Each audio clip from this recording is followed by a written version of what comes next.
Tensions ఉంటాయని ప్రమాదాన్ని చూసి కూడా వదిలేసి వెళ్ళిపోతారు. మరికొంతమంది అంబులెన్స్కి కాల్ చేసి చిన్న హెల్ప్ అయినా చేస్తారు, కానీ దగ్గరుండి హాస్పిటల్కి ఎవరు తీసుకొని వెళ్ళరు. ఈ క్రమంలో కేంద్ర ప్రభుత్వం కీలక నిర్ణయం తీసుకుంది. రహదారి ప్రమాదాలు జరిగినప్పుడు వెంటనే స్పందించి బాధితులను ఆదుకునే వారికి 5,000 రూపాయలు పారితోషికంగా ఇవ్వనున్నట్లు ప్రకటించింది. దీనికి సంబంధించి ఒక కొత్త పథకాన్ని కూడా ప్రారంభించినట్టు కేంద్రం తెలిపింది. ప్రమాదం జరిగిన మొదటి గంటలో బాధితులను ఆసుపత్రికి తరలించి ప్రాణాలు కాపాడే వారికి నగదుతో పాటు ప్రశంసా పత్రాన్ని కూడా అందిస్తామని తెలిపింది. ఈ పథకం అక్టోబర్ 15 నుంచి అమల్లోకి వస్తుంది.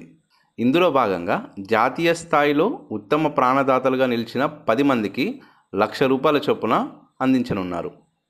ఈ పథకంలో భాగంగా ప్రమాదం గురించి పోలీసులకు మొట్టమొదట ఎవరైనా సమాచారం అందిస్తే ఆ వివరాలను డాక్టర్లతో కన్ఫర్మ్ చేసుకున్న తర్వాత పోలీసులు ఆ వ్యక్తికి ఒక రసీదుని ఇస్తారు. ఆ రసీదు కాపీని జిల్లా కలెక్టర్ నేతృత్వంలో పనిచేసే ఓ కమిటీకి పోలీసులే పంపిస్తారు. రోడ్డు ప్రమాద బాధితులను ఎవరైనా నేరుగా ఆసుపత్రికి తరలిస్తే వారి పూర్తి వివరాలను ఆసుపత్రి వారే పోలీసులకు తెలియజేయాల్సి ఉంటుంది. దీనికి సంబంధించి కేంద్రం తాజా పథకానికి మార్గదర్శకాలు విడుదల చేసింది. సో సాయం చేసిన సాటిస్ఫాక్షన్తో పాటు పైసలు అండ్ ప్రశంస పత్రాలు కూడా అందుకోవచ్చు అన్నమాట.